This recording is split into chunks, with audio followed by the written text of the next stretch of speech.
The metal chair made a scraping sound as Commander Zthk shifted his weight. His green scales caught the harsh light from above, showing the deep scars that ran across his face and neck. The interview room was cold and empty, except for 2 chairs and a small table. On the other side sat Dr. Lyra Voss, a woman with gray hair and tired eyes who had seen too many wars. "We need to know what happened out there," Dr. Voss said quietly. Her fingers moved over the recording device.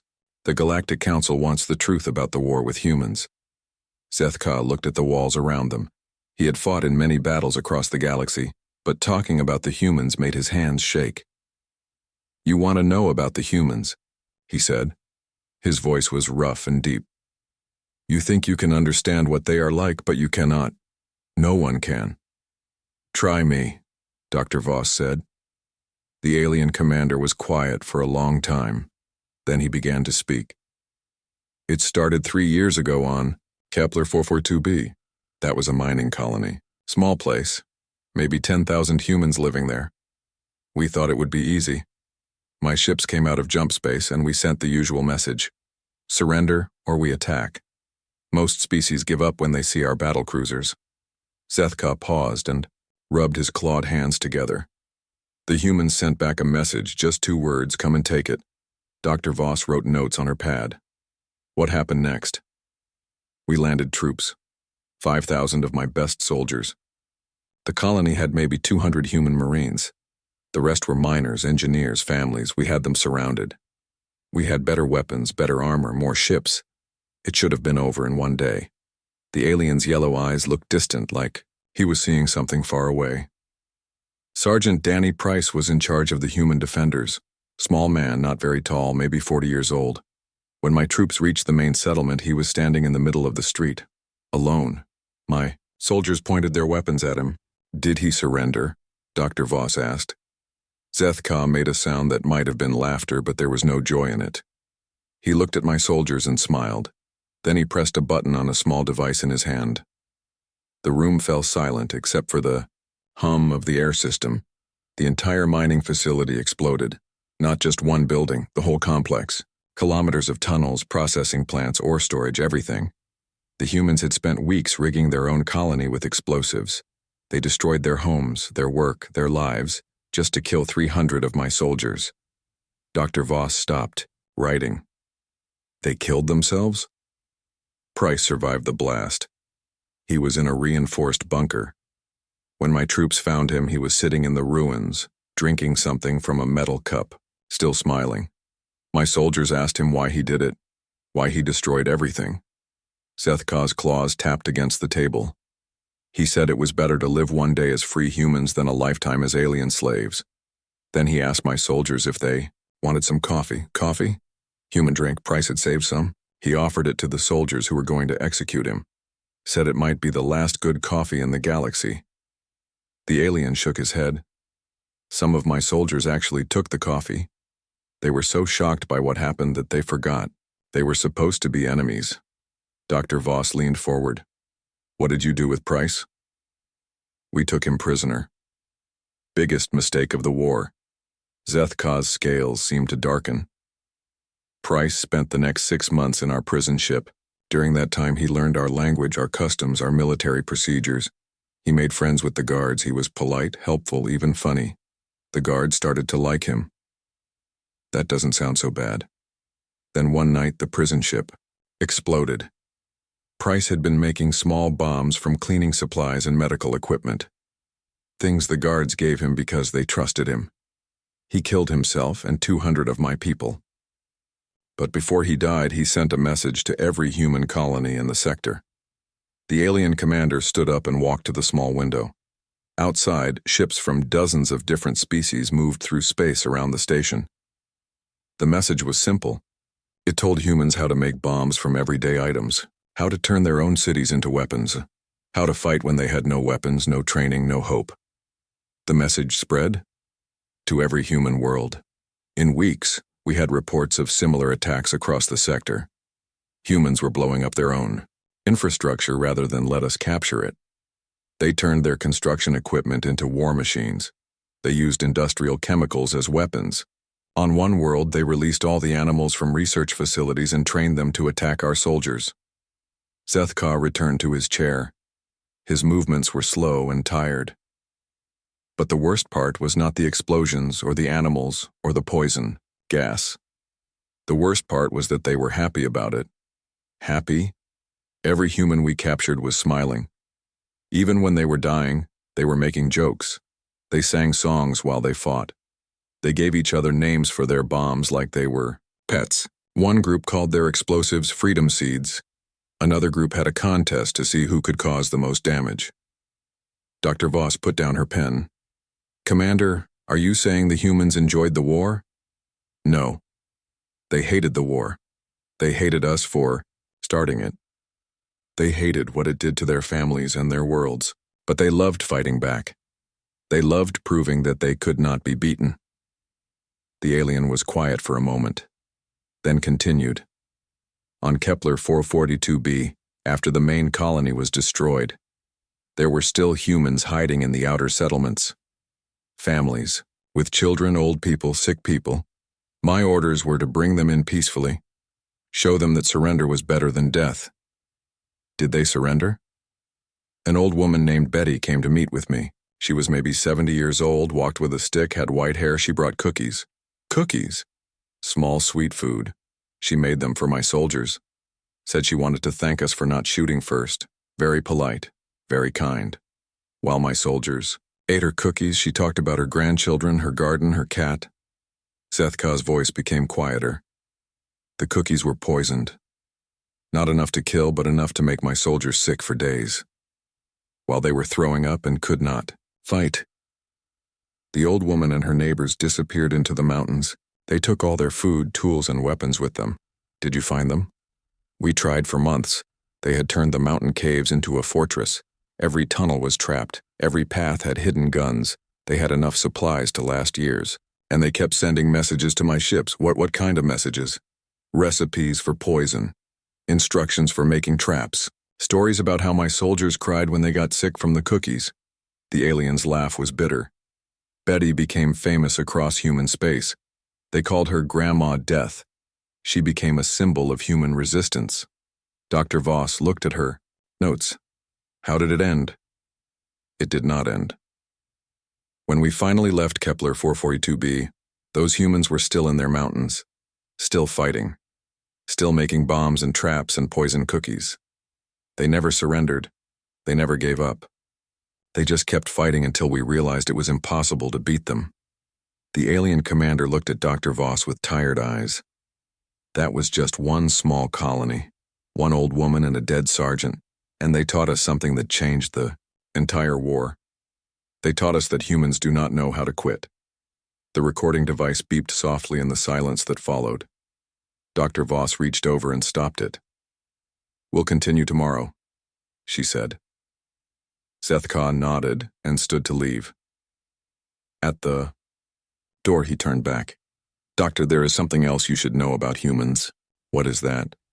They are not the strongest species in the galaxy.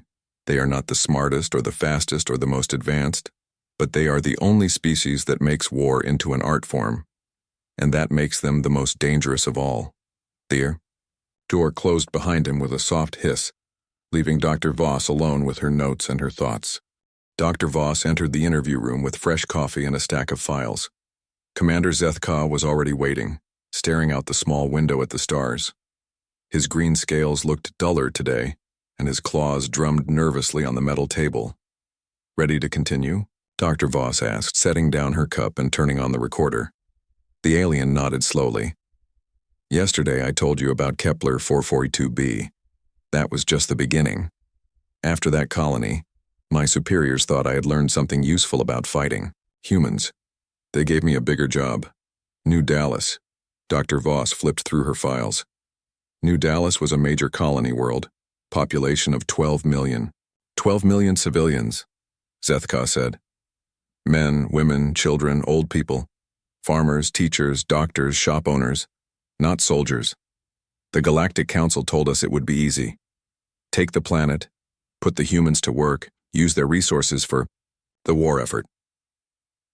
What made you think it would be different from Kepler 442b? New Dallas had no military base, no space fleet, just civilian transport ships and mining equipment. My battle group had 50 warships and 200,000 soldiers. The humans had maybe 5,000 people with any military training at all. Zthk stood and walked to the window again. I sent the surrender message like always. Give up, or we attack. This time they did not even answer, so we began the invasion. How did it start? We landed troops at the main spaceport outside New Dallas City. No resistance, no fighting. The spaceport was empty. All the humans had left, but they left something behind. The alien's voice became quiet. They left children's toys. Hundreds of them. Dolls, toy trucks, games, stuffed animals. All over the landing pad. My soldiers had to walk through them to secure the area. Dr. Voss frowned. Why would that matter? Because every toy had a small bomb inside. When my soldiers stepped on them or picked them up, they exploded. Not big explosions, just enough to hurt, to scare, to make noise. But the message was clear. Even their children's toys were weapons. Zthk returned to his chair. That was when I met Captain Lisa Grant. She was waiting for us in the spaceport control tower. Alone. When my soldiers found her, she was drinking coffee and reading a book. She surrendered. She introduced herself and offered to give us a tour of the city. Said she wanted to help us understand human culture. She was very polite, very friendly. She even brought sandwiches for my soldiers. Dr. Voss raised an eyebrow. After what happened on Kepler 442b, you trusted her? We checked everything. The food, the building, her clothes, everything. No weapons, no bombs, no poison. She really did want to show us around the city. So I let her. The alien's claws tapped faster on the table. Grant took us through New Dallas City. Beautiful place. Parks, schools, shopping areas, residential neighborhoods. She told us about the people who lived there, their jobs, their families. She showed us hospitals and libraries and playgrounds. That sounds normal. It was normal. That was the problem. Everything looked normal, but something was wrong. The city was too quiet, too empty. Grant said most people had evacuated to the countryside, but there should have been someone. Old people who could not travel, sick people in hospitals, someone. Zthk leaned forward. After 3 days of searching, we found them. All 12 million humans were still on the planet. They had not evacuated. They had organized. Organized how? Grant had spent 2 months before our arrival preparing the entire population for war. Every human on the planet had a job. Every building had been turned into a fortress. Every street had hidden weapons. Every person, from children to grandparents, was part of a resistance network. Dr. Voss stopped writing. Children? Grant showed me herself. She took me to what looked like a school. Inside, human children between 10 and 16 years old were learning to make bombs, set traps, and use weapons. The teachers were showing them how to identify alien weak points, how to move without being seen, how to gather information. The alien's voice became strained. I asked Grant why she was using children as soldiers. She said they were not soldiers. They were free humans defending their home. She said every human had the right to fight for freedom, no matter how old they were. What did you do? I ordered my soldiers to arrest the children. Grant did not try to stop us. She just smiled and said we could try. When my soldiers entered the school, the children scattered. They knew every hiding place, every secret passage, every way in and out of the building. Zthk paused to drink from a cup of water. We caught maybe 20 children out of 200. The rest disappeared into the city, but they did not run away. They started their own war. How? Small attacks at first. A soldier would disappear while on patrol. A supply truck would break down because someone put sand in the engine. Communications equipment would stop working because wires had been cut. Food would spoil because someone had tampered with the storage systems. The alien commander's scales darkened. Then the attacks got worse. Human children would approach our checkpoints pretending to be lost or scared. When soldiers came to help them, the children would activate bombs hidden in their clothes. Not always to kill, sometimes just to hurt and frighten. Dr. Voss put down her pen. Commander, are you saying human children committed suicide attacks? Some did. But most of the time they had escape plans. They would set off small explosions and then run through passages we did not know existed. The children knew their city better than we knew our own ships. What about the adults? Worse. Much worse. Grant had organized the entire adult population into cells, groups of 5 or 10 people who worked together but did not know about other groups. If we captured one cell, they could not tell us about the others because they did not know. Zthk stood again and began pacing. The humans turned everything into a weapon. Doctors in hospitals would treat our wounded soldiers, but the medicine they used would make the soldiers sick later. Teachers would offer to help us understand human culture, then give us books that contained secret codes for the resistance. Shop owners would sell us food and supplies, but everything they sold us was sabotaged somehow. The food would make us sick. The equipment would break at important moments. The clothing would fall apart during combat. Dr. Voss looked confused. Why did you keep accepting help from humans if you knew they were trying to hurt you? Because we needed them. We did not know the planet. We did not understand their technology. We did not speak their language well. Without human help, we could not function. But with human help, we were always being betrayed. The alien sat back, down heavily. Grant explained it to me during one of our meetings. She said humans had learned from history that the best way to fight an occupying army was to make everything difficult. Make every day a struggle. Make every decision dangerous. Make the enemy afraid to trust anyone. How long did this go on? 8 months. 8 months of constant attacks, constant sabotage, constant fear. My soldiers stopped sleeping well. They jumped at every sound. They were afraid to eat local food, afraid to accept help from humans, afraid to go anywhere alone. Zthk's voice became very quiet. The worst part was that the humans never acted like they were losing. Every time we captured some of them, they were smiling. They made jokes, they sang songs, they acted like they were winning the war. Were they winning? In a way, yes. We had captured the cities, but we controlled nothing.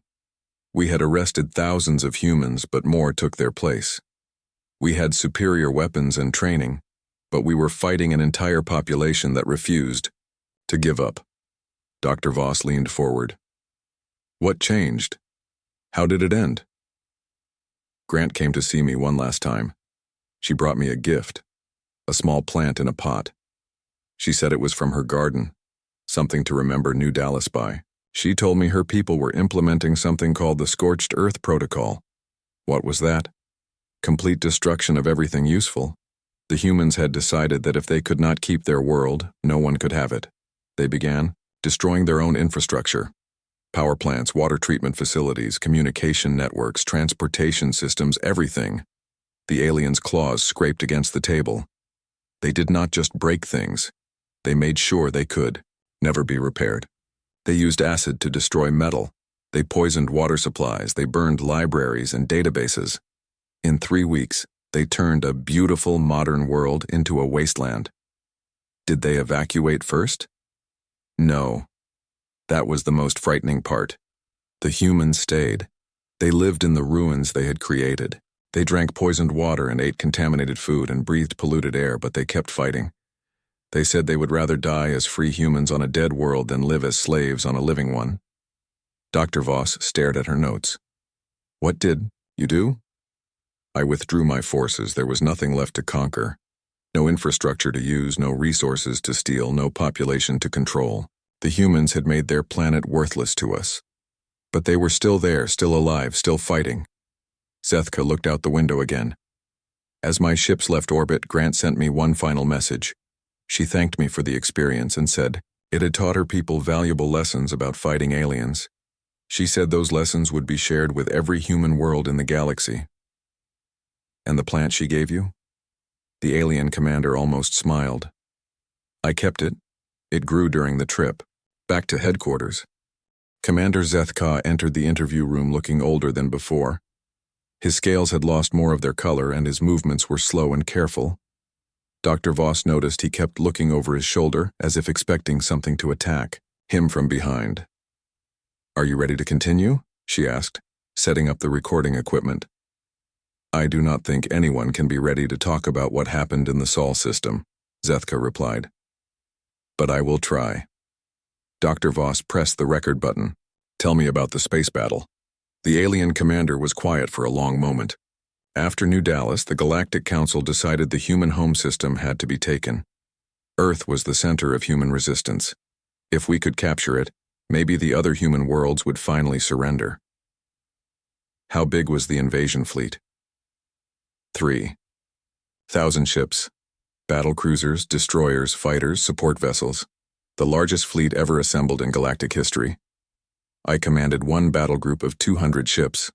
We thought it would be enough. Zthk stood and walked to his usual spot by the window. The human home system has many planets, but most of the population lives on Earth. Between Earth and the outer planets is a belt of asteroids. Thousands of rocks floating in space, some as big as mountains. Standard defensive position? We thought so. Human Admiral Jake Morrison had positioned his fleet in the asteroid belt. Maybe 400 ships total. Old designs, smaller than ours, fewer weapons. It looked like they were using the asteroids for cover. Classic defensive strategy. Dr. Voss made notes. What happened when you engaged? The battle started normally. Our ships moved in, their ships fired back. We had better shields, better weapons, more ships. For the first hour, everything went as expected. We were winning. The aliens' claws began their familiar tapping on the table. Then Morrison sent a message to all ships, human and alien. Just 3 words. Remember the Alamo. What does that mean? Human battle cry from their history. It means fight to the death, never surrender, make the enemy pay for every victory. When Morrison said those words, everything changed. Zthk returned to his chair, moving like his bones hurt. The asteroid started moving, not drifting like normal rocks in space. Moving with purpose, with direction. The humans had been working in that asteroid belt for months before we arrived. Working how? They had hollowed out hundreds of asteroids and filled them with weapons, nuclear missiles, plasma cannons, railguns, things we had never seen before. What we thought were just floating rocks were actually hidden fortresses. Dr. Voss stopped writing. The entire asteroid belt was weaponized.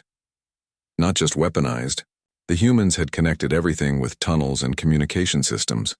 People could move from one asteroid to another without ever going into open space. They had built a city inside the asteroid belt, and we flew right into the middle of it. The alien commander's voice became strained. When the trap was triggered, we found ourselves surrounded by weapons we could not see coming from directions we had not expected. Asteroids that looked dead and empty suddenly opened up and revealed massive gun batteries. How did your fleet respond? We tried to retreat and regroup, but the humans had planned for that too. They had positioned some asteroids behind us, blocking our escape routes. Other asteroids moved to surround our ships. We were caught in a box made of weaponized rocks. Zthk paused to drink water, his hands shaking slightly. But the worst part was not the weapons. It was what the humans did with their damaged ships. What do you mean? When one of our ships was badly damaged, the crew would try to repair it or abandon it. When a human ship was damaged beyond repair, the crew would aim it at the nearest alien ship and ram it at full speed. Dr. Voss looked up from her notes. Suicide attacks? Every single time. I watched human captains give orders to ram alien ships even when their crews could have escaped in lifeboats. They chose to die if it meant taking some of us with them. The alien stood again and began pacing. Admiral Morrison's flagship was hit by 3 of our heaviest weapons. The ship was breaking apart, atmosphere leaking, engines failing. Instead of surrendering, Morrison ordered his ship to ram our command vessel. Did he succeed? His ship hit our flagship and destroyed it completely. Morrison and his entire crew died, but they took out our supreme commander and his staff. In one attack, they cut the head off our entire invasion force. Zthk's scales darkened as he continued. That became the pattern. Damaged human ships would become missiles. Human fighters with no ammunition would ram our ships. Even escape pods with single crew members would try to damage our vessels during rescue operations. How many ships did you lose to ramming attacks? Over 600 ships were destroyed or damaged by human suicide attacks. But the numbers do not tell the real story. The real story is what it did to my soldiers' minds. Dr. Voss leaned forward. What do you mean? My crew stopped wanting to fight. Every time we damaged a human ship, instead of feeling victory, they felt fear, because they knew that damaged ship was about to become a weapon aimed at us. Fighting humans meant that success was more dangerous than failure. The alien sat down heavily. And then there were the bodies. Bodies? Zthk's voice became very quiet. Space battles create debris, pieces of ships, equipment, and bodies of dead crew members. Usually both sides try to recover their dead for proper burial. It is considered honorable behavior. The humans did not do this. The humans did something much worse. They booby-trapped their own dead. Dr. Voss put down her pen. Commander, I need you to be very clear about what you are saying. Dead human. Soldiers floating in space had small bombs attached to their bodies. When our recovery teams tried to collect the dead for burial, the bombs would explode.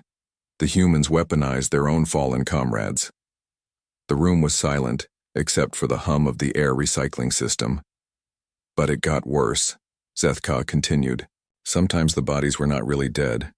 Human soldiers would put on special suits that made them look dead and float among the real corpses. When our ships came close, these dead humans would activate larger weapons and attack us from inside our own ships. They faked their own deaths? Regularly. We found human soldiers hiding inside pieces of destroyed ships pretending to be debris. When our salvage crews brought the wreckage aboard, the humans would come out and sabotage our vessels from the inside. Dr. Voss shook her head. How did you deal with this? We stopped trying to recover the dead. We stopped rescuing survivors. We stopped salvaging anything from the battle zone.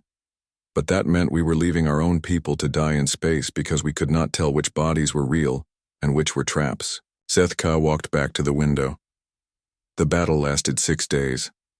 By the end, my soldiers were afraid to approach anything human.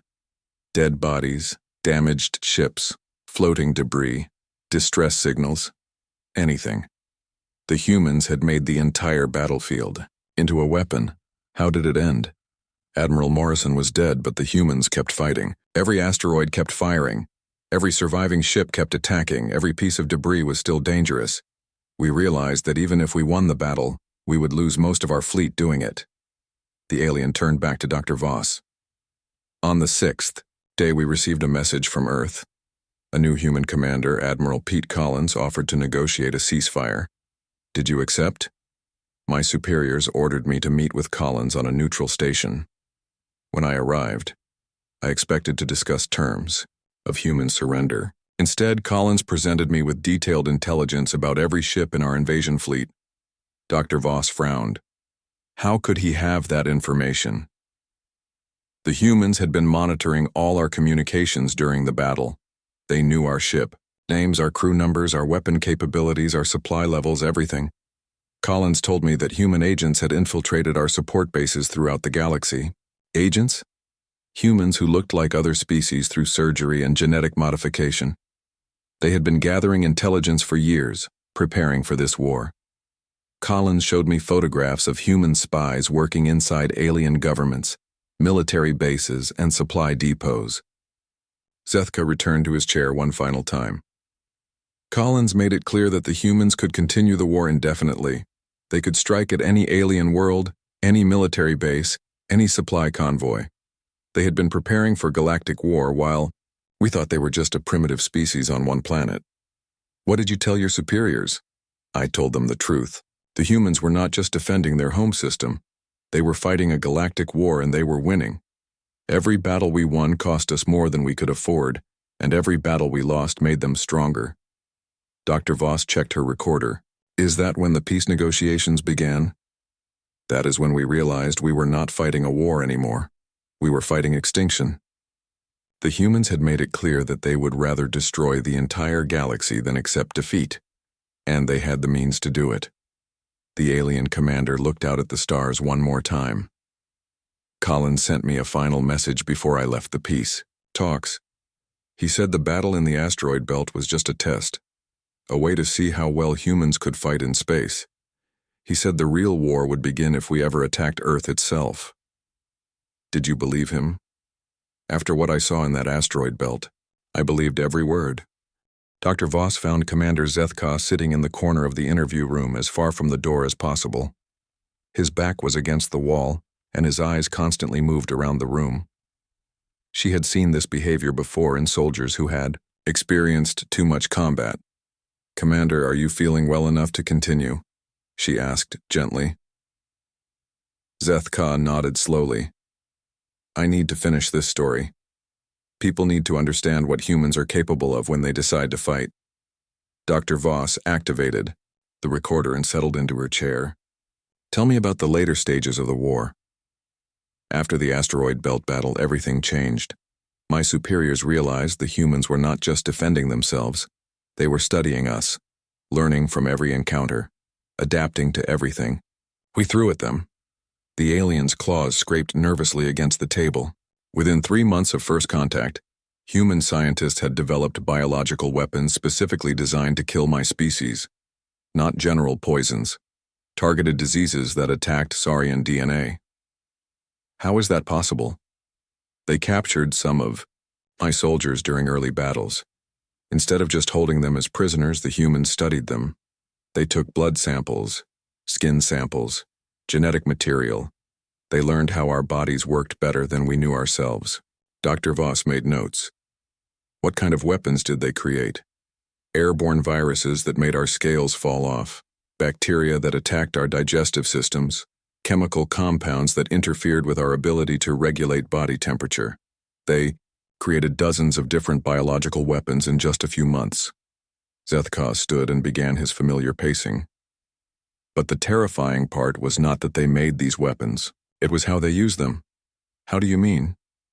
"The humans would release the biological weapons in small amounts at first, just enough to make a few soldiers sick. Then they would watch how we responded, what medicines we used, what procedures. We followed how we tried to protect ourselves." The alien's voice became strained. "Once they understood our countermeasures, they would modify their weapons to get around our defenses. Every time we thought we had solved the problem, the humans would change their approach." "That sounds like standard military adaptation." "No. This was different. Most species develop weapons and then use them. Humans develop weapons, test them, study the results, improve them, test them again, and keep changing them. They treat warfare like a science experiment." Dr. Voss looked up from her notes. "Can you give me a specific example?" "Lieutenant Colonel Amy Brooks, Human Special Forces Commander. She led deep infiltration missions behind our lines. Her teams would study our bases for weeks before attacking." Zthk's scales darkened as he continued. "Brooks and her soldiers would capture our personnel and interview them. Not torture. Interview. They would ask questions about our training, our procedures, our fears, our hopes, our families back home." "Why?"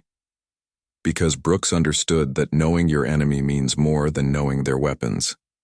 It means knowing how they think, how they make decisions, what motivates them to fight or surrender." The alien sat down heavily. "Brooks used that knowledge to destroy us from the inside. She would approach our bases disguised as refugees or traitors. She spoke our language perfectly, knew our customs, understood our military ranks and procedures." "How? Did she learn so much?" "From the soldiers she interviewed.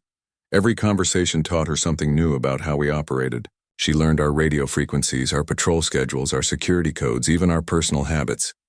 Dr. Voss frowned. "Did your soldiers know they were giving away information?" "That was the clever part. Brooks never asked direct military questions. She would ask about home, about family, about food preferences, about religious beliefs. Small talk that seemed harmless but revealed important details about our culture and psychology." Zthk's hands shook slightly as he reached for his water cup. "Brooks used this information to predict how we would respond to different situations. She could anticipate our strategies because she understood how we thought." "What happened during her missions?" "Brooks would infiltrate a base with a small team, maybe 5 or 6 soldiers. They would spend days inside our facilities, pretending to be maintenance workers or civilian contractors. During this time, they would plant listening devices, steal documents, and identify key personnel. The alien's voice became quieter. When they were ready to attack, they would eliminate our command structure first. Not just killing officers, but targeting the specific people who made important decisions. Brooks knew which commanders were brave, which were cowards, which were smart, which were foolish. Did you ever catch her? 3 times. But Brooks had prepared for capture too. She would allow herself to be taken prisoner, then use the time in custody to gather more intelligence about our prison systems and interrogation procedures. Dr. Voss stopped writing. She planned to be captured. Brooks told me herself during one interrogation. She said every experience was a learning opportunity. Even being a prisoner taught her useful information about how we treated captives, what questions we asked, what techniques we used to break enemy morale. How did she escape? Different ways each time. Once she picked the locks on her cell using improvised tools. Another time she convinced her guards that she was actually a defector who wanted to help us fight other humans. The third time she started a riot among other prisoners to create a distraction. Zthk stood and walked to the window again. But the escapes were not the important part. The important part was what Brooks learned during each capture. She studied our prison procedures, our guard rotations, our security weaknesses. What did she do with that information? Brooks used it to help other captured humans escape. She developed detailed guides for breaking out of our prisons, avoiding our security systems, and evading our search procedures. These guides were shared with human resistance networks across the galaxy. The alien turned back to Dr. Voss. Within 6 months, human prisoners were escaping from our most secure facilities. They knew exactly how to defeat our locks, avoid our sensors, and confuse our guards. That seems impossible. I thought so too, until I realized what Brooks had done. She had turned being a prisoner into an intelligence-gathering mission. Every human we captured became a potential spy who could learn our secrets and share them with other humans. Dr. Voss shook her head. What happened to Brooks? She disappeared during a mission to rescue captured humans from a prison planet. We never found her body, but we kept receiving intelligence reports that someone with her skills was operating in different sectors of the galaxy. Zthk returned to his chair. I became convinced that Brooks had trained other humans to use her methods. Everywhere we went, we encountered humans who seemed to know too much about our operations, our weaknesses, our plans. You think she created a network of spies? I know she did. During our final meeting, Brooks showed me photographs of human agents working inside alien military commands, government offices, and research facilities throughout the galaxy. The alien's voice became very quiet. Some of these agents had been in place for years before the war started. They had undergone surgery to look like other species. They had learned alien languages and customs so well that even their co-workers did not suspect they were human. How many agents? Brooks claimed there were human spies on every major alien world in the galaxy. She said humans had been preparing for galactic war for decades, long before anyone knew they existed. Dr. Voss put down her pen. Commander, are you saying humans planned this war? No. They prepared for the possibility of war. There is a difference. Humans study history, and their history taught them that stronger civilizations often conquer weaker ones. So they prepared. Zthk's claws tapped against the table. While we thought humans were a primitive species concerned only with their own planet, they were actually studying the entire galaxy, learning about every species, every government, every military force. How? Trade missions, cultural exchanges, scientific expeditions, diplomatic visits. Every time humans contacted an alien species, they gathered intelligence. They were mapping our strengths and weaknesses long before anyone fired a shot. The alien stood one more time. Brooks explained it to me during our last conversation. She said humans had learned from their own history that the best defense is preparation.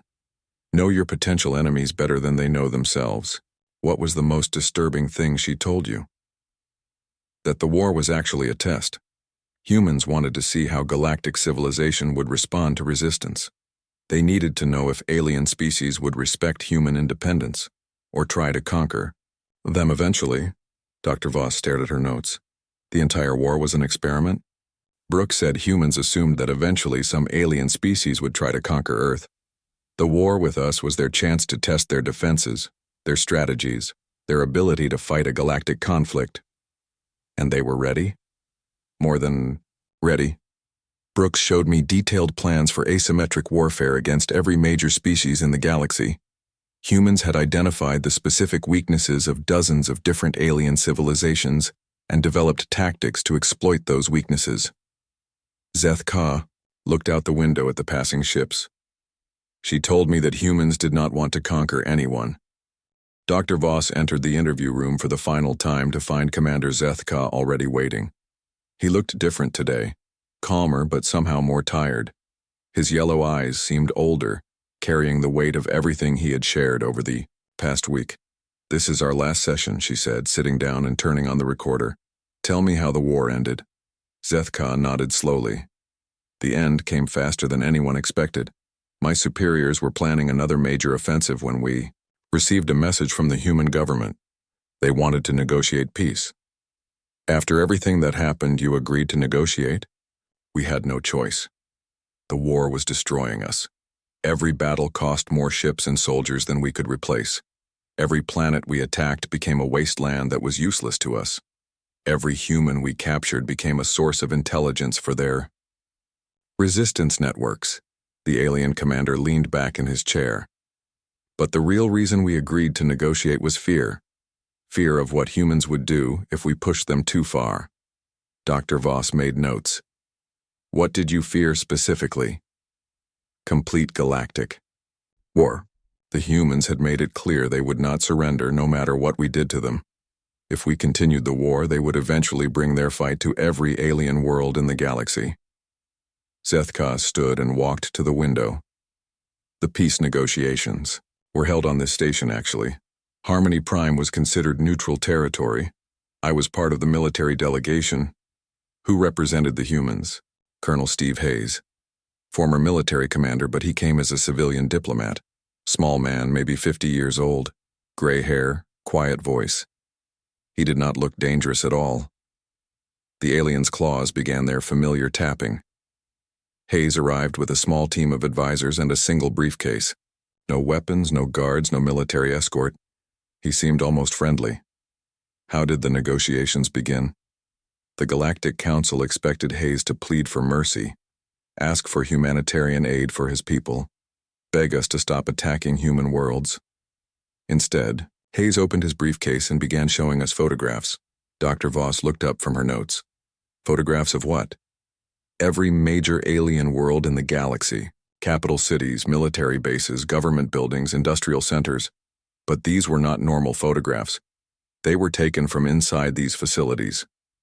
Zthk's voice became strained.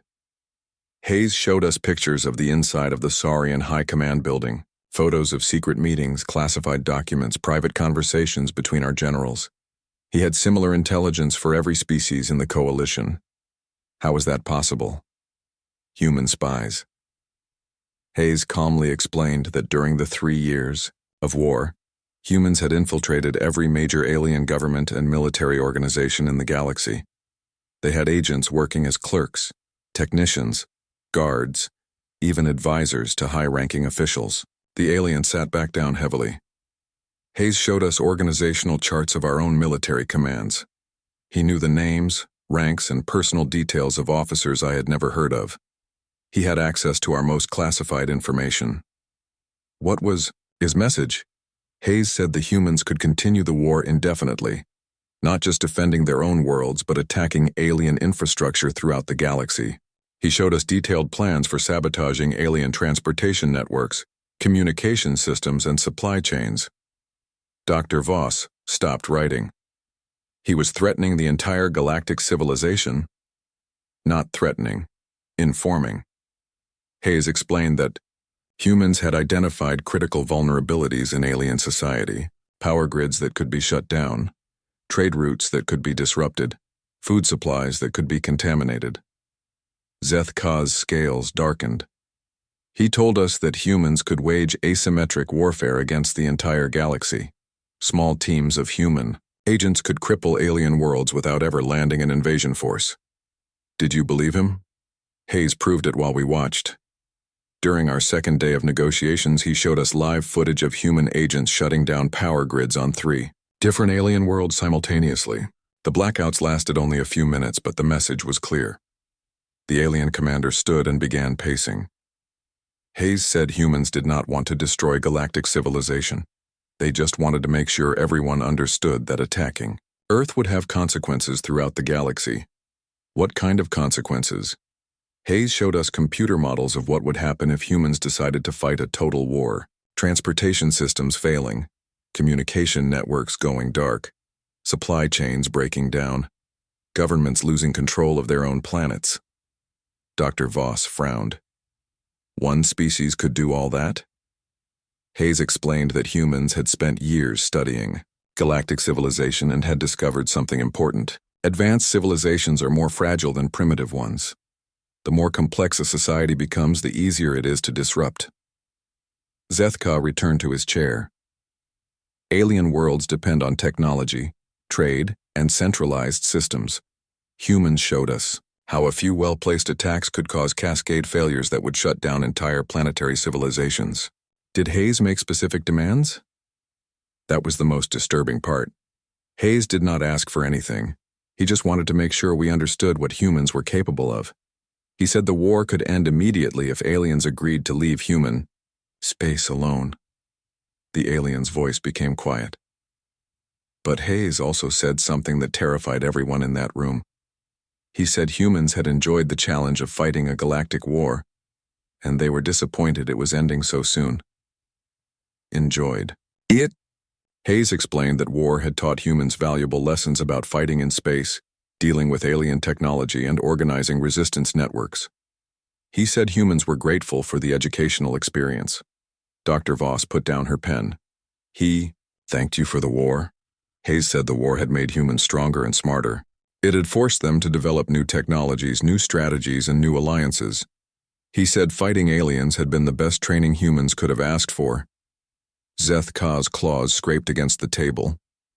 Then Hayes showed us his final presentation, detailed analysis of every alien species in the galaxy, their military capabilities, their technological weaknesses, their psychological profiles, their economic vulnerabilities. Analysis for what purpose? Hayes said humans now knew exactly how to fight every species in the galaxy. If there was ever another war, humans would not need months or years to adapt. They would know immediately how to defeat any enemy. The alien stood and walked to the window one last time. Hayes told us that humans had created detailed war plans for fighting every major alien civilization. Not because they wanted war, but because they believed in being prepared. What happened next? The Galactic Council agreed to Hayes's terms immediately. Not just peace, but recognition of human independence and an invitation to join the Council as equal members. Dr. Voss looked confused. Why would the Council make humans equal partners after fighting a war against them? Because Hayes made it clear that humans would either be respected as equals or treated as permanent enemies. There was no middle ground. Either aliens accepted humans as civilized partners, or humans would treat them as potential threats to be neutralized. Zthk turned back from the window. Hayes said humans had learned from their own history that peace through strength was the only lasting peace. Humans would never again allow themselves to be in a position where they could be conquered or controlled. How did the negotiations end? Hayes packed up his briefcase and prepared to leave. Before he went, he gave each delegation leader a small gift, a book about human history written in our own languages. What was the message? The book contained stories of human wars throughout their history. Every story had the same theme: humans, fighting against impossible odds and refusing to surrender. Hayes said understanding human history was the key to understanding why humans could never be conquered. The alien sat down for the final time. Hayes told us that humans did not want to rule the galaxy or conquer other species. They just wanted to make sure that no one could ever conquer them. Did you read the book he gave you? Every word. Human history is full of examples of small groups defeating larger enemies through determination, innovation, and refusal to give up. Hayes was showing us that this war was not unusual for humans, it was how they always fought. Dr. Voss checked her recorder. Why are you telling me all this, Commander? Because people need to understand what humans are. They look like many, Other species, they seem friendly and civilized, but they are the most dangerous species in the galaxy because they will never accept defeat. Zthk's voice became very serious. Humans are not stronger or smarter than other species, but they have something that makes them almost impossible to fight. They believe that freedom is more important than life itself. Is that why the Council agreed to make them equal members? The Council realized that humans would either be our partners or our enemies. There was no way to make them our subjects, so we chose partnership. Dr. Voss turned off the recorder. What do you think will happen now? Humans will keep growing, stronger. They will keep learning about other species. They will keep preparing for wars that may never come. And they will keep reminding everyone that attacking them is a mistake no one wants to make twice. Zthk stood to leave. Doctor, humans changed everything. Before this war, the galaxy was controlled by whoever had the biggest fleet and the most advanced weapons.